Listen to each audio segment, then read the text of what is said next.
Hi hello नमस्कार. कसे सगळे मजेत ना? मजेत तसंच असायला हवं. मी भक्ती तुमच्या सगळ्यांचं खूप मनापासून स्वागत करते आपल्या चॅनलमध्ये. आणि आजचं थंबनेल बघून तुम्हाला कळलं असेल की आजच्या व्हिडिओमध्ये काय येते. तर हो, आज मी तुम्हाला तुमच्यासोबत आज मी शेअर करणार आहे की माझी यूट्यूब पेमेंट किती येते ते. कारण भरपूर दिवसांपासून हे रिक्वेस्ट होत आहे की तुझं यूट्यूब पेमेंट नेमकं किती येतं ते आमच्यासोबत शेअर कर. पण मला असं वाटायचं की ही खूप पर्सनल गोष्ट आहे, सो शेअर करायला पाहिजे की नाही पाहिजे. पण तुम्ही सगळे माझी फॅमिलीच आहात आणि तुमच्यामुळे मी आज मला ते यूट्यूब पेमेंट जे येते तर ते येते. सो मला असं वाटलं की शेअर करायला काहीच हरकत नाही आहे. आणि त्याचबरोबर बऱ्याच जणांच्या अशा सुद्धा कॉमेंट्स होत्या की तुझं शिक्षण हे झालेलं आहे तर तू जॉब कर, किंवा जॉब हे यूट्यूब हे परमनंट सोल्युशन नाही आहे एक इन्कम सोर्सचं. जॉब केला तर केव्हाही बेटरच आहे. सो हा मला असं वाटतं की प्रत्येकाचा पर्सनल चॉईस आहे काय करायचं आणि काय नाही. सो कोणी कोणाला जज नाही केलं पाहिजे, माझ्या मते तरी. सो मला जॉबपेक्षा यूट्यूब हे बेटर वाटलं, मी ते चॉईस केलं. तुम्हाला जर जॉब आवडत असेल तर तुम्ही डेफिनेटली जॉब करू शकता. पण बऱ्याच जणांचं होतं की तू यूट्यूब पेमेंट शेअर कर, म्हणून मी हा व्हिडिओ बनवते. त्याचबरोबर मला असं वाटलं की माझी जी काही सॅलरी होती लग्नाच्या अगोदर मी जेव्हा जॉब करायचे तर ती सुद्धा तुमच्यासोबत शेअर करावी. सो चला जास्त वेळ न घालवता व्हिडिओला स्टार्ट करूयात.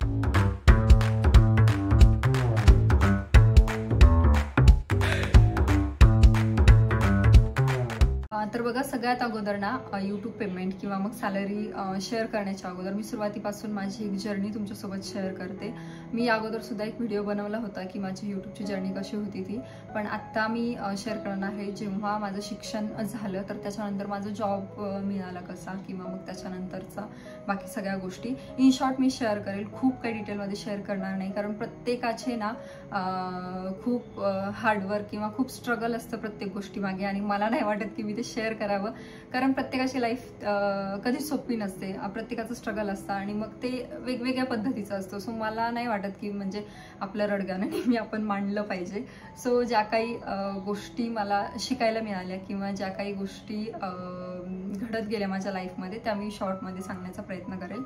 तर सगळ्यात सुरुवातीला माझं BSc कंप्लीट झालेलं. PGDMLTला मी ॲडमिशन घेतलं आणि साईड बाय साईड मी एका छोट्याशा लॅबमध्ये तालुक्याच्या ठिकाणी माझी प्रॅक्टिस चालू होती की ब्लड कलेक्शन करण्यासाठी, किंवा मग जे आपण ब्लड प्रोसेस करतो, जे रिपोर्ट्स येतो, सो त्या सगळ्या एका छोट्या लॅबमध्ये माझी प्रॅक्टिस चालू होती की सगळ्या गोष्टी मी शिकत होते त्या ठिकाणी. सो जवळपास मी 6 ते 8 महिने तिथे प्रॅक्टिस केली. आणि त्याच्यानंतर मी विचार केला की ठीक आहे, आता आपण केपेबल आहोत की एखाद्या चांगल्या कंपनीमध्ये जॉब करण्यासाठी. आणि ते झाल्याच्या नंतर मग ठीक आहे, मला जॉब मिळाला. तर माझं फर्स्ट जे जॉब प्रोफाईल होतं तर ते होतं रिसेप्शनिस्ट कम्स फ्लेबोटॉमिस्ट. रिसेप्शन पण मला हँडल करायचं होतं आणि त्याचबरोबर मला फ्लेबोटॉमी सॅम्पल कलेक्शन पण मी तिथे बघायची. सो हा जॉब माझ्यासाठी खरं तर तेव्हाच्या कंडिशनमध्ये खूप चांगला होता, कारण तेव्हा मला माझं PGDMLT पण कम्प्लीट नव्हतं झालं, पण BScच्या बेसिसवरती आणि कोर्स चालू आहे त्या बेसिसवरती मला तेव्हा 12,000 पेमेंट मिळत होतं 8 तासाच्या जॉबसाठी. आणि कंपनी खूप छान होती, MNC कंपनी होती. सो मी असं विचार केला की इथून आपले ग्रो होण्याचे चान्सेस खूप आहेत, त्यामुळे मग मी तिथे जॉईन केलं. आणि त्यानंतर एक 1.5 वर्ष वगैरे झालं आणि मग तेव्हा मला मी फ्लेबोटॉमी रिसेप्शन हे सगळं करता करताच मला तिथला स्टाफ खूप सपोर्टिव्ह भेटला, किंवा तिथले जे डॉक्टर आहेत तर ते खूप सपोर्टिव्ह भेटले. आणि सोबतच मला सुद्धा काहीतरी शिकण्याची खूप इच्छा होती, त्यामुळे मग मी ते पुढे सुद्धा खूप काही गोष्टी शिकत गेले. सो त्याच्यानंतरची माझी जी काही पोस्ट होती तर ती होती की लॅब टेक्निशियन म्हणून. मी त्यानंतर सॅम्पल प्रोसेस करायला लागले, पण मी तेव्हा दुसऱ्या कंपनीमध्ये जॉब करत होती. काही कारणामुळे परत मला ती कंपनी सोडावी लागली आणि पुन्हा मी पहिल्या कंपनीमध्ये जॉईन झाले कोविडमुळे. सो त्यानंतर परत इकडच्या कंपनीमध्ये जेव्हा आले मी, तेव्हा मी ॲक्सेशन ऑफिसर म्हणून आले आणि तेव्हा माझा पगार होता 20,000 रुपये. सो अगोदरची माझी लग्ना अगोदर मी जो जॉब करायचे तर तिथलं माझं पेमेंट होतं 20,000 रुपये, जे मी हेल्थ केअरमध्ये काम करत होते एका MNC कंपनीमध्ये. सो ते सगळं छान चालू होतं, लग्न वगैरे झालं. आणि त्याच्यानंतर मला असं झालं की नाही, मला जॉब करायचा नाही आहे, कारण MNC कंपनी असो किंवा कुठलीही कंपनी असो, हेल्थ केअरमध्ये खूप जास्त हेक्टिक जॉब असतो. हेक्टिक इन द सेन्स की तुम्हाला संडेला पण ड्युटीज कराव्या लागतात, त्यानंतर सुट्ट्या खूप कमी असतात. आपण ऐनवेळी असं लगेचच आपल्याला इमर्जन्सीमध्ये सुट्टी पाहिजे, ते घेणं थोडंसं मुश्किल होऊन जातं. आणि मला असं वाटलं होतं की लग्नानंतर सगळ्या ह्या गोष्टी मॅनेज करून, म्हणजे घर किंवा आपला संसार किंवा मग जॉब, हे सगळं व्यवस्थित नाही होणार. आणि तेव्हा कोविड पण होता. आणि खरं तर कोविडमध्ये पण मी खूप काम केलेलं आहे, म्हणजे एका दिवशी आम्ही 2,000 कोविडचे सॅम्पल सुद्धा प्रोसेस केलेले आहेत, तेव्हा कलेक्ट केलेले आहेत. सो ते केलेलं आहे. पण मला लग्नानंतर ह्या सगळ्या गोष्टी करायच्या नव्हत्या, कारण माझ्यामुळे नंतर फॅमिलीमधल्या मेंबर्सला सुद्धा रिस्की होऊ शकतं. पहिले कसं मी एकटी राहायची, त्यामुळे ती तेवढी रिस्क नव्हती, फक्त ते माझ्यापुरतं मर्यादित होतं. त्यामुळे मला ती पण रिस्क नव्हती घ्यायची. आणि एकंदरीत मला जॉब नव्हता करायचा. आणि अभिजितने मला सांगितलं होतं की तुला जॉब करायचं असेल तर तू जॉब कर, किंवा मग तुला जर बाकी दुसरं काही करायचं असेल तर ते सुद्धा तू करू शकतेस. सो तेव्हा काय करायचं असं डोक्यामध्ये होतं, कारण घरी बसून राहणं हे मला अजिबात मान्य नाहीये पहिल्यापासूनच. जेव्हा माझं कॉलेज झालं तेव्हापासूनच माझं असं होतं की नाही, मला काहीतरी करायचं असं चालू होतं. आणि ह्या सगळ्यामध्येच ना माझा कोर्स सुद्धा कम्प्लीट झाला होता, जो की 1.5 वर्षाचा होता. सो लग्नाच्या नंतर काय करायचं म्हणून मग मी घरी बसल्या, मला क्रिएटिव्हिटी काहीतरी करायचं पहिल्यापासूनच वेळ होतं, म्हणजे लहानपणापासूनच काही ना काही. मग तेव्हा मी फ्लावर ज्वेलरी बनवायचं ठरवलं की आपण घरी बसल्या बसल्या हे करूयात. आणि तेव्हा काही कोर्स नव्हता केला, फक्त यूट्यूबवरती बघून हे मी फ्लावर ज्वेलरी बनवायचे. मग ते जे हळदीची ज्वेलरी असेल किंवा मग बेबी शॉवरची ज्वेलरी असेल, हे असं सगळं मी बनवायचे. तर त्यातून इन्कम पण होतं आणि शिवाय म्हणजे माझा वेळ पण जात होता. आणि एक ज्वेलरी एखाद्या ब्राईडला आवडली तर मग तिची फ्रेंड किंवा तिच्या ओळखीने अशा नंतर ऑर्डर्स सुद्धा यायच्या. पण हे कसं होतं ना, एक प्रॉपर इन्कम सोर्स नव्हता, म्हणजे मंथली तुम्हाला एवढे पैसे जनरेट होतील असं नव्हतं. त्याच्यामध्ये कसं व्हायचं की काही सीझन वाईज असायचं ब्राईडचं, त्याच्यात बेबी शॉवर पण खूप कमी असायचे. सो त्यामुळं तेवढ्या काही ऑर्डर्स नसायच्या. सो मग वेळ खूप राहायचा शिल्लक, मग काय करायचं. आणि तेव्हा माझ्या नणंद पण माझ्याजवळ म्हणजे आमच्यासोबत राहायच्या. तर त्या म्हटल्या की वहिनी आपण ना यूट्यूब स्टार्ट करूयात. तेव्हा मला तर यूट्यूबची काही आयडियाच नव्हती, कारण माझं असं होतं की मी जेव्हा फक्त मला एखादी गोष्ट माहीत नाही आहे तेव्हा यूट्यूबवरती सर्च कर, एखादी रेसिपी पाहिजे तर चल यूट्यूबवरती सर्च कर, हे फक्त ह्या गोष्टीसाठी माझा यूट्यूबचा वापर असायचा. मी लग्नाच्या पहिले कधीच कोणाचे व्लॉग्स किंवा लग्नानंतर पण इव्हन कधीच व्लॉगिंग वगैरे हे कधीच बघितलं नव्हतं, जोपर्यंत मी माझं चॅनल स्टार्ट केलं नव्हतं तोपर्यंत. आणि बाकी इन्कम सोर्सबद्दल पण तेवढीशी काही माहिती नव्हती, पण ते दीदींना होतं म्हणून दीदी म्हटलं की वहिनी तुम्ही स्टार्ट करा, म्हणजे आपण मिळून स्टार्ट करूयात. सो आम्ही सुरुवातीला रेसिपीचे व्हिडिओ टाकले, तर 2, 3, 4 असे व्हिडिओ टाकत गेलो. तेव्हा एडिटिंग हे काहीच येत नव्हतं, तर मग आम्ही व्हिडिओ बनवायचो, व्हॉइस ओव्हर द्यायचं हे पण माहिती नव्हतं, डायरेक्ट बनवायचो. त्यामुळे खूप जास्त इकडचा तिकडचा ते आवाज हे ते सगळ्या गोष्टी व्हायच्या. आणि मग नंतर हे मला ते एडिटिंग करून पोस्ट करून द्यायचे. सो तेव्हा म्हणजे खूपच बेसिक माहिती होती, बेसिक पण नसेल, खूप कमी माहिती होती तेव्हा. आणि मग तेव्हा ते अपलोड केला की मग किती व्ह्यूज आले ते असायचं. आणि ते प्रत्येकाचं नवीन नवीन असतं असं मला वाटतं. सो ते व्हिडिओज वगैरे बनवत होतो. मग ते रेसिपीचे व्हिडिओ मला वाटलं नाही की तेवढं चालत आहेत, काहीतरी 50, 100, 150 ह्या टाईपमध्ये व्ह्यूज यायचे. मग नंतर विचार केला की आपण हे लाईफस्टाईल ब्लॉगिंग जे आहे तर ते स्टार्ट करूयात. आणि त्यामध्ये ना नेमकं मग काय टॉपिक आपण हे करायचं. टॉपिक म्हणजे लाईफस्टाईल ब्लॉगिंगमध्ये आपण काय करतो तेच असतं. पण तेव्हा आम्ही कोथरूडला राहायचो आणि 2च रूम होत्या. मग तेव्हा असं वाटायचं की बापरे, लोक एवढं असं शूट करतात आणि 2 रूममध्ये आपण कसं शूट करायचं, कसं वाटेल ते असं तसं. पण तरी पण नाही, म्हटलं आपण स्टार्ट करूयात. आणि मग केलं स्टार्ट. आणि तेव्हा खरं सांगते लिटरली लोक खूप हसायचे, म्हणजे मागे माझ्या तोंडासमोर तर कधी कोणी काही आणि म्हणतही नाही तोंडावर तुमच्या कोणी काही, पण मागे लोक तुम्हाला खूप हसतात जेव्हा तुम्ही एखादी गोष्ट नवीन स्टार्ट करता. आणि जेव्हा तुम्हाला लोक हसतात ना तेव्हा तुम्ही काहीतरी ग्रो करू शकता असं मला तरी वाटतं. आणि माझा पूर्ण त्यावरती विश्वास आहे, कारण जॉबच्या वेळी पण आता ठीक आहे मी तुम्हाला शॉर्टमध्ये बोलली आहे, तर तुम्हाला शॉर्टमध्ये सगळी स्टोरी सांगते. चला तर कुठं होतो आपण. हां, पण माझे घरचे म्हणजे पप्पानी तर प्रत्येक माझ्या व्हिडिओचं स्टेटस ठेवायचे. पप्पा खूप सपोर्ट करायचे. त्यानंतर ह्यांनी पण मला खूप जास्त सपोर्ट केला, म्हणजे व्हिडिओ असा कर तसा कर. मग ह्याचे अपलोडिंगच्या काय गोष्टी सांगितल्या की असं करायचं तसं करायचं काय ते. पण त्यांचं असं होतं काय जे करायचं ते तू कर, मी काही व्हिडिओ म्हणजे शूट करत बसणार नाही किंवा लोकांसमोर मी काही व्हिडिओ शूट करणार नाही. मग तेव्हा मला खूप राग यायचा की बापरे, म्हणजे बाकीच्यांचे नवरे तर किती जास्त सपोर्ट करतात आणि हे हे मला व्हिडिओ शूट करायला काय प्रॉब्लेम. मी कितीतरी वेळा रडलेली अक्षरशः की नाही आता सणासुदीमध्ये मी किती घाईते ना, मग तुम्हाला काय होतं प्रॉब्लेम, काय प्रॉब्लेम आहे व्हिडिओ शूट करायला. पण एका पॉईंट नंतर मला कळलं की नाही, त्यांना नाही आवड ह्याची, मग आपण काय यांच्या मागे लागतोय असं. मग त्या गोष्टी सोडून दिल्या आणि माझ्याच्यानं जेवढं होईल तेवढं मी करत गेले. आता मला एक कमेंट पण आली होती की तू माझ्या घरचे मला सपोर्ट नाही करत आहे किंवा काय. तर हे प्रत्येकाच्या बाबतीत होतं. सपोर्ट नाही करत म्हणण्यापेक्षा ना काहींना ती आवडच नसते, त्याच्यामुळे मग आपण त्यांना काही नाही म्हणू शकत. पण तुम्हाला जे एक असं असतं ना की नाही तू कर, मी तुझ्या पाठीशी आहे, जे असं असतं ना, तर तसं यांचं माझ्यासोबत नेहमी होतं. आणि मग ते करायचो. त्यात पण व्ह्यूज येत नव्हते, म्हणजे 1000 किंवा 500, 1500, 2000 याच्या पुढे हे व्ह्यूजच जात नव्हते. असा एकही व्हिडिओ नाही की माझा तो व्हायरल गेला म्हणून तेव्हा. आणि मग त्याच्यानंतर एक शॉर्ट टाकला होता गणपतीच्या टायमिंगमध्ये, तर तो एक 7-8 लाखापर्यंत गेला होता शॉर्ट. त्यामुळे मग माझे 1000 सबस्क्रायबर्स कंप्लीट झाले. मग ते सगळं झालं.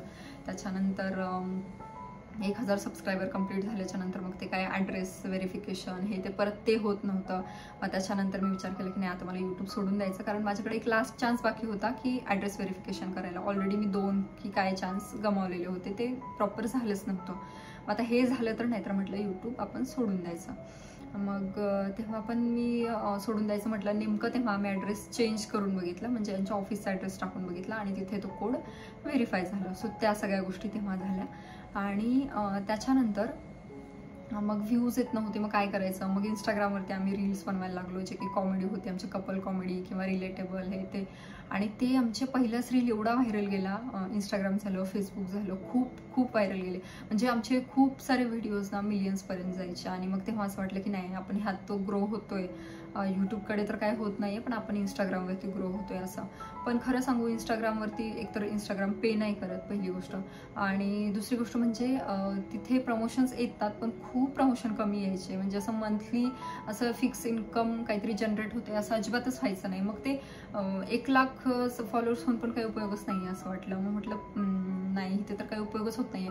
मग तेच आम्ही यूट्यूबवरती पण टाकायला लागलो. पण सेम तीच कंडिशन, म्हणजे 3000, 4000, 5000 असे काहीतरी व्ह्यूज जायचे.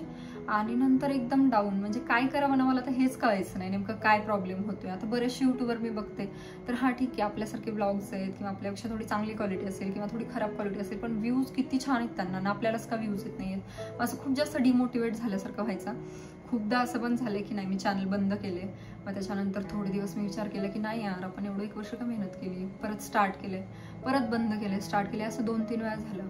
मग त्याच्यानंतर पुन्हा ब्लॉग्स टाकणं माझे चालू होते की बंद करायचे. पण नंतर असं वाटायचं की नाही, कुठंतरी काहीतरी चुकतंय. आणि मी त्याच्यानंतर दिवाळीच्या टायमिंगला तर व्हिडिओ एवढे छान बनवले. 2 वर्ष झाले होते माझ्या यूट्यूबला तोपर्यंत, आणि एवढे छान व्हिडिओ बनवले आणि 700-800 व्ह्यूज यायचे. मग तर खूपच जास्त डिमोटिवेट झालं होतं. आणि तेव्हा हे पण मला बोलले की चला आता नाही होते आपलं, यूट्यूबचं अल्गोरिदमच आपल्याला आत्तापर्यंत समजलेलं नाही आहे, तर तुम्ही म्हणण्यापेक्षा आपण हे सोडून देऊया. पण तेव्हा मी त्यांना म्हटलं नाही. आता मला असं वाटते, म्हणजे मी खूप मोठ्या युट्यूबर्सचं बघितलं होतं की जेव्हा सगळे दरवाजे बंद होतात ना, तेव्हा कुठला तरी एक दरवाजा आपल्यासाठी ओपन झालेला असतो. आणि तेव्हा मी ठरवलं नाही, हे तसंच काहीतरी माझ्या बाबतीत जर होत असेल तर मला पुढे जाऊन परत पश्चाताप नको व्हायला की मी उगाच बंद केलं, आपलं झालं असतं, असं नको व्हायला. सो तेव्हा मी म्हटलं नाही, मला करायचं आहे. आणि तेव्हाच नेमके शॉर्ट्स व्हिडिओ जे आहेत आपले मिनी ब्लॉग्स ते व्हायरल जायला लागले. म्हणजे प्रत्येक व्हिडिओ 1 लाख, 2 लाख, 3 लाख, काही मिलियन्स. सो असे जे काही मिनी ब्लॉग्स आहेत ते जायला लागले. फुल व्हिडिओला अजूनपर्यंत पण 15-20 हजार, 25,000 असेच व्ह्यूज येतात. खूप काही जास्त व्ह्यूज येत नाहीत. पण मी आता मेहनत करते, सो हळूहळू येतील. ह्याच्यावरतीच माझी मेहनत चालू आहे. आणि तुम्ही सगळ्यांनी जर सपोर्ट केला तर ते पॉसिबल सुद्धा. जे यूट्यूबचं फर्स्ट पेमेंट होतं तर ते 7 महिन्यापूर्वी आलं होतं, जे होतं 18,000. आणि आत्ता मी 3 महिन्याचं तुमच्यासोबत इथे मी शेअर करते की माझं पेमेंट किती आलंय ते. तर त्यावरून तुम्हाला एक अंदाज येईल की पेमेंट यूट्यूबचं किती येतं. साधारण मला 15,000 ते 20,000 याच्या दरम्यानच यूट्यूबचं पेमेंट येतं. पण बाकी ह्या 3 महिन्यामध्येच मला प्रमोशनसुद्धा येतात. जसं की तुम्ही बघता आता खूप लोक मला प्रमोशनसाठी पॉझिटिव्हली घेतात किंवा खूप लोक निगेटिव्हली घेतात.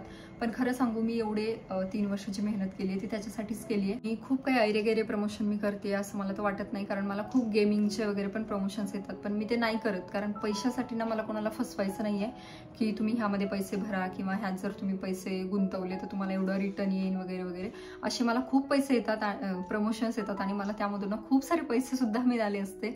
पण मी ते प्रमोशन्स करत नाही, कारण मला कोणालाही फसवायचं नाहीये. आता स्किन केअरचे जे काही मी प्रमोशन्स करते तर त्याच्या बाबतीत जर म्हणाल तर प्रत्येक प्रोडक्ट हे चांगलं असतं, ते तुम्हाला किती सूट होते किती नाही ते तुम्ही बघू शकता आणि पॅच टेस्ट करून एकदा तुम्ही बघू शकता. आणि त्यामध्ये काही फसवती असं मला वाटत नाही, त्यामुळे मग मी ते प्रमोशन्स करते आणि त्यामधून जो येणारा इन्कम आहे तो कम्पॅरेटिव्हली खूप जास्त आहे. सो आता जॉबचा इन्कम माझा आणि हा इन्कम तुम्ही कम्पेअर करू शकता. यूट्यूबमध्ये मी माझं घर सांभाळून सगळ्या गोष्टी करून, माझे हाऊस माऊस सगळी करून, मी छान माझं बेबी हे सांभाळून मी यूट्यूब करू शकते. तसं जॉबच्या बाबतीत माझं अजिबात झालं नसतं. मला जर 7ची शिफ्ट असेल तर मला 7 ते 3:30, 7 ते 4 हा काही जर जॉबचा टायमिंग आहे तो मला करावंच लागला असतं. आणि त्याच्यामध्ये मग मला माझं बाळ कुठे पाळणा घरात ठेव, हे ठेव ते ठेव, मला ते अजिबात मान्य नाहीये. म्हणजे मला त्या गोष्टी पटतच नाहीत मुळात, आणि पैशासाठी तर मी त्या गोष्टी तसं करू शकत नाही. त्यामुळे हे यूट्यूब जे आहे तर ते मी बेबीला सांभाळून सगळ्या गोष्टी व्यवस्थित करू शकते. आणि म्हणून मी हे खरं तर चूज केलेलं आहे की मी तेव्हाच विचार केला होता की आपल्याच्याने म्हणजे घर सांभाळून गोष्टी झाल्या पाहिजेत, आणि म्हणून मी केले. आणि शिवाय पेमेंट सुद्धा नक्कीच जॉबपेक्षा मला इकडे जास्त मिळतंय. आणि ही प्रत्येकाची चॉईस असायला पाहिजे की आपण काय निवडायचं ते. आता मी याच्यामध्ये अजिबात सांगणार नाही की जॉब चांगला नाहीये किंवा मग युट्यूबच चांगलं आहे किंवा युट्यूब चांगलं नाहीये, जॉब चांगलं आहे. ही प्रत्येकाची चॉईस आहे. सो तुम्हाला जे काही कम्फर्टेबल वाटते, तुमच्या कम्फर्टेबल झोननुसार तुम्ही सगळ्या गोष्टी निवडू शकता. आणि हे जे आत्ताचं पेमेंट दिसतंय त्यासाठी मी खूप कष्ट घेतलेत, आणि त्याचबरोबर तुम्ही सुद्धा मला खूप प्रामाणिकपणे माझ्या कष्टांना साथ दिली. कारण मला काय वाटतं माहिती का, 2 गोष्टी लाईफमध्ये खूप जास्त माझ्या म्हणजे मी त्या गोष्टींकडे लक्ष देते. एक म्हणजे आपण मेहनत 100% करायची, मग त्यात आपल्याला यश मिळेल किंवा नाही मिळेल ही पहिली गोष्ट. आणि दुसरी गोष्ट म्हणजे जर आपण 100% मेहनत करतोय ना तर तुम्हाला यश नक्की मिळतं. सो तुम्ही जर यूट्यूब करत असाल किंवा तुम्ही कुठलीही गोष्ट करत असाल तर अजिबात असं गिव्हअप करू नका. कारण कुठे ना कुठे मी म्हणते ना, जेव्हा सगळे दरवाजे क्लोज होतात तेव्हा काही ना काही दरवाजा एक आपला ओपन होतो. आणि जी लोक तुम्हाला हसतात त्यांच्याकडे तर अजिबात लक्ष देऊ नका, कारण त्यांनी स्वतःने लाईफमध्ये काहीच केलेलं नसतं मुळात. मला खूप साऱ्या खराब कमेंट्स पण येत असतील, ती लोक काय करत असतील किंवा नाही करत असतील, मला त्याच्याशी काही घेणं देणं नाही. पण मला असं वाटतं की तुम्ही जेव्हा हेट कमेंट्स करता ना तर तेव्हा समोरच्याला काय वाटतं ना, तुम्ही ह्याचा पण प्लीज विचार करत चला. बाकी आम्ही आमचं काम तो पुढे चालूच ठेवणार आहे. तुमच्या काही म्हणण्याने तो तात्पुरता फरक पडत असतो, कायमस्वरूपी कोणावरही फरक पडत नाही. चला, आम्ही माझं काम तर असंच चालू ठेवणार आहे. तुम्ही सुद्धा मला तेवढीच साथ द्या. आत्ता आपल्याला लवकरच 1 लाख सबस्क्रायबर्सचा पहिला टप्पा कंप्लीट करायचा आहे आणि लवकरच आपल्याला सिल्वर बटन सुद्धा घेऊन यायचं आहे. आणि इथे लावायचं आहे, इथे मी जागा केली आहे बरोबर सिल्वर बटनसाठी. सो इथे आपण नक्की लावूयात किंवा समोर लावूयात, ते मी शो करेलच तुम्हाला. पण त्यासाठी ना मला तुमच्या साथीची खूप जास्त गरज आहे. सो असा होता हा व्हिडिओ. तुम्हाला ज्या काही गोष्टी आहेत त्या मी खऱ्या सांगितल्यात. खूप शॉर्टमध्ये सांगण्याचा प्रयत्न केला आहे, कारण खूप जर मी डिटेलमध्ये सांगत गेले ना तर हा 1 काय 2 तासाचा सुद्धा व्हिडिओ होऊ शकतो. त्यामुळे मग थोडं करून मी सांगण्याचा प्रयत्न केला. सो माझं जॉबचं पेमेंट किती होतं आणि यूट्यूबमधून मला एवढं पेमेंट मिळतं, मला हे खरं तर सांगायचं होतं. सो चला, व्हिडिओ चांगला वाटला, तुम्हाला काही जर हेल्पफुल वाटला तर तुम्ही मला नक्की सांगा. आणि त्याचबरोबर ना यूट्यूबचे मी व्हिडिओज कसे बनवते किंवा ते अपलोड कसे करते, एडिट कसे करते, यावरती जर तुम्हाला व्हिडिओ बघायचा असेल तर नक्की मला कॉमेंट करून सांगा. सो भेटूया तशाच पुढच्या एका छानशा व्हिडिओसही. तोपर्यंत खुश राहा, काळजी घ्या, बाय.